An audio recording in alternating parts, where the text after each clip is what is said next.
एक छोटा सा गांव था, वहां पर एक आदमी पहाड़ पर पत्थर तोड़ने का काम करता था। उसको अपनी जिंदगी से कोई गिला शिकवा नहीं था। पूरा दिन वो काम करता, मेहनत करता, दिन के एंड में जो थोड़ा बहुत पैसा मिलता वो जा करके अपने परिवार के साथ में थोड़ा सा टाइम स्पेंड करता और चैन से सो जाता। तो एक दिन रोज की तरह वो अपना काम खत्म करके अपने घर की तरफ जा रहा था, तो रास्ते में चलते चलते उसके मन में ख्याल आया कि ये भी कोई जिंदगी है कि सुबह से शाम तक मैं पत्थर तोड़ने का काम करता हूं और एंड में मेरे को थोड़े से पैसे मिलते हैं, जिसमें मुश्किल से मेरा और मेरे परिवार का गुजारा हो पाता है। काश कुछ ऐसा हो जाए कि कहीं से मुझे कोई ऐसी शक्ति मिल जाए कि जो भी मैं चाहता हूं वो सच हो जाए। वो अपने घर पर गया, उसने खाना खाया, लेकिन उसका ध्यान खाने की तरफ नहीं था। उसके दिमाग में यही ख्याल चल रहा था। उसके बाद में वो यही सोचते सोचते सो गया। फिर नींद आने के कुछ देर बाद उसको एक सपना आया। सपने में उसने देखा कि रोज की तरह वो अपना काम खत्म करके अपने घर लौट रहा था। रास्ते में उसने एक बहुत ही बड़ा घर देखा और उसके मन में आया कि काश ये घर मेरा होता और मैं इसका मालिक होता। और उसके सोचते ही वो उस घर का मालिक बन गया। उसको यकीन ही नहीं हो रहा था कि जो उसने सोचा वो बन चुका है। लेकिन उसकी खुशी ज्यादा देर नहीं टिक पाई, क्योंकि उसको एकदम से एक शोर सुनाई दिया। उसने अपने घर के बाहर देखा कि एक बहुत बड़ी रैली निकल रही है, जिसमें बीचों बीच एक पॉलिटिशियन है जो ऐसे ऐसे हाथ हिला रहा है। और वहां पर जितने भी लोग खड़े थे सब उसके नाम के नारे लगा रहे थे, उसके आगे हाथ जोड़ करके खड़े थे, सब उसको देखने के लिए तड़प रहे थे।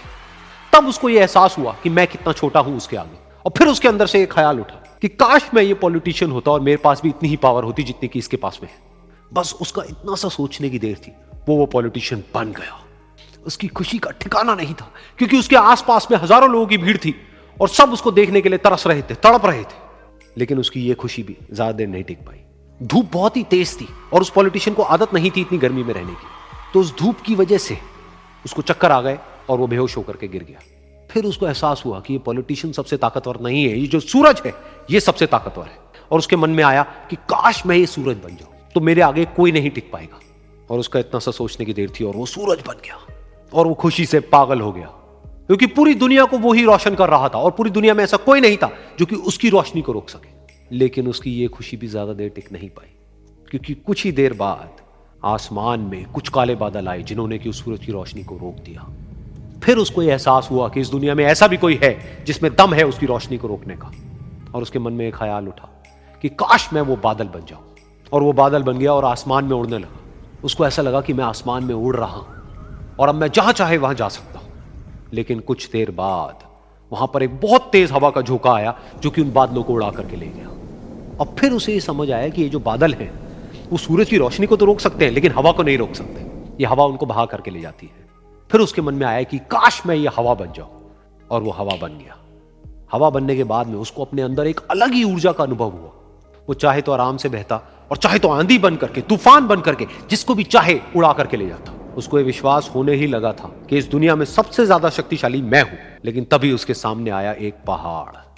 उसने अपनी पूरी ताकत लगा दी, लेकिन उस पहाड़ को वो इतना सा भी नहीं हिला पाया। तब उसको यह एहसास हुआ कि इस दुनिया में कोई है जो हवा से भी ज्यादा शक्तिशाली है, जिसमें दम है उस हवा को रोकने का। फिर उसके मन में आया कि काश मैं ये पहाड़ होता। और वो पहाड़ बन गया। लेकिन हर बार की तरह इस बार भी उसकी खुशी ज्यादा देर तक नहीं टिक पाई। उसको एक जानी पहचानी सी आवाज सुनाई दी और साथ ही साथ उसको दर्द होने लगा, जैसे कि कोई है जो उसको तोड़ रहा है, उसको मार रहा है। तो दर्द से वो चीखने लगा और उसके मन में आया कि काश मैं वो बन जाऊं क्योंकि इस पहाड़ को तोड़ने का दम रखता है। लेकिन इस बार उसकी ये ख्वाहिश पूरी नहीं हुई। वो रोने लगा, चीखने लगा, चिल्लाने लगा। उसने अपनी पूरी जान लगा दी, लेकिन इस बार वो नहीं बन पाया। उसका दर्द बढ़ता ही चला जा रहा था और दर्द की वजह से एकदम से उसकी नींद खुली और सामने शीशा था। उसने शीशे में देखा और उसको समझ आया कि सपने में मैं वो क्यों नहीं बन पा रहा था जो मैं बनना चाहता था, क्योंकि असलियत में मैं वो ही हूं।